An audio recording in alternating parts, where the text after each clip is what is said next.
Je voudrais à présent donner la parole aux autres membres du Conseil de sécurité. J'ai le plaisir de donner la parole à son Excellence M. Pavlo Klimkin, ministre des Affaires étrangères de l'Ukraine. Monsieur le ministre, vous avez la parole. Mr. President, before going straight to the subject, I wish to extend my deepest condolences to the families and the loved ones of the victims of the yesterday's terrorist attack in Mali, as well as to the governments and people of Mali, Togo, and France. This heinous act makes today's meetings even more pressing, so I wish to start by thanking you for convening this important debate, as well as to commend Senegal for its outstanding contribution to the UN peacekeeping endeavors, both in the field as one of the major TCCs and PCCs, and here in this Council as the current chair of the working group on peacekeeping operations. Ukraine aligns itself with the statement to be delivered by the European Union. In my national capacity, I would like to add the following. Ukraine attaches great importance to UN peacekeeping, considering it as one of the core tasks of the organization and an important tool for ensuring peace and long-term stability. Ukraine is one of the leading European troop contributors to UN peacekeeping operations, is proud to be a part of this important endeavor of the organization. Despite the ongoing aggression launched by Russia against Ukraine, we will continue our active participation in the UN peacekeeping activity. The UN peace operations have proved to be a highly adaptive instrument and contributed much to the resolution of conflicts. This year, the Council and the General Assembly have already considered various aspects of the UN activities on upholding and sustaining peace. We welcome several important decisions passed within the United Nations regarding the peacekeeping as well as peace-building activities. Simultaneous resolutions adopted by the General Assembly and the Security Council on the peace-building architecture review have become a significant step forward in implementation of a conflict prevention approach. Conclusions and ambitious recommendations of the high-level independent panel on peace operations provided a new perspective to the PKO nature and challenges. London and Paris conferences on the implementation of the 2015 peacekeeping summit's outcome became logical continuation of this process. We see our today's deliberations as yet another step taken forward the UN peacekeeping review process outcome. Mr. President, as is rightly pointed out in the concept note before us, today UN missions face enormous and often asymmetrical challenges, including direct attacks from terrorist groups.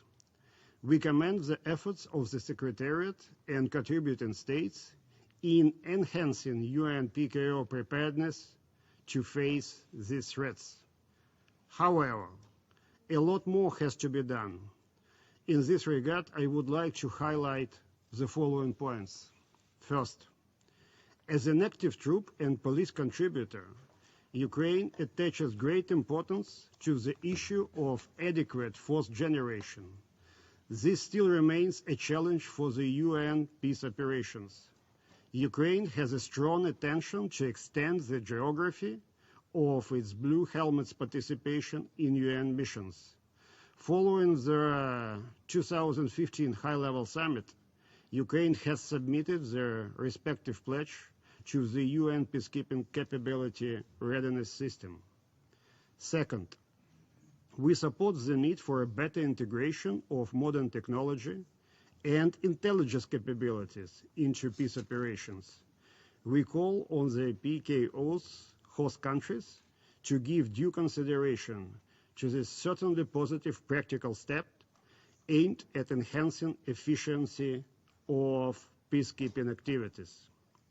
At the same time, all mentioned UN peacekeeping and peace-building reviews outcomes have in their focus a people-centered approach. Therefore, and this is my third point, protection of civilians is often decisive for the success and legitimacy of UN peacekeeping operation. My country is committed to the policy that protection of civilians is an overarching goal of the UN peacekeeping. In May, Ukraine joined the Kigali Principles, the document based on a premise that peacekeepers must protect civilians from the threat of physical violence, including terrorist threats. It's also important that troop contributing countries be provided with comprehensive, sufficient, and timely information on the security situation on the ground. This is crucial for the PKO personnel to be well prepared, including for taking prompt decisions on the use of force in cases of imminent terrorist threats or threats to civilian population.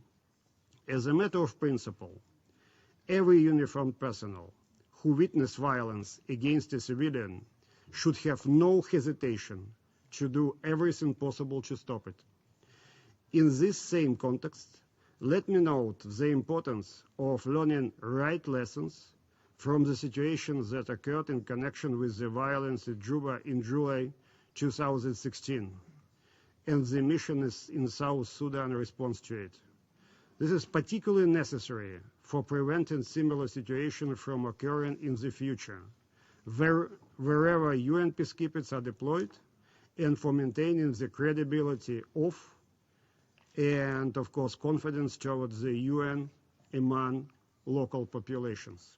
Fourth, at the current stage, UN PKOs are not properly suited for conducting full-fledged counter-terrorist measures.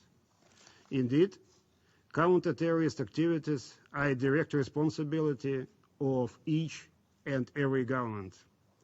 Terrorist asymmetrical tactics threaten population and PKO's personnel not only directly, but also by targeting critical infrastructure of host countries.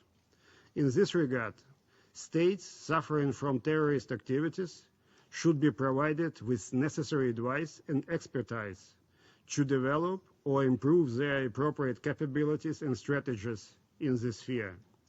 PKOs could play their part in this process. Another important aspect is PKO's mandate. We believe that missions should be provided with clear, coherent, achievable, and at the same time, resilient mandates sufficient to ensure security and public order, including, of course, stopping illegal inflow of weaponry and mercenaries.